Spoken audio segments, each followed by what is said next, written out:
So ngayon mga kabark, tapos na natin pilihan ng mga ugat. So bali ganyan na siya. Yan.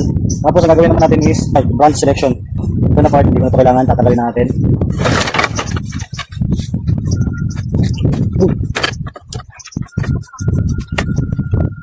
Right.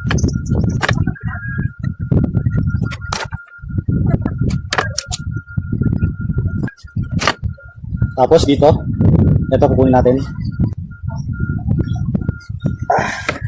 Yes. Yun. Bukan natin. Putol na. So, ayan. Tapos, ito, kunin natin to, yung mga hindi na kailangan na dahon. Ayan. So, ang iwan ko dito mga kabarkis, ito na lang. Ito na rin. Ayan. So, yun mga kabark. Ganito siya. Nag-iwan tayo dito ng node.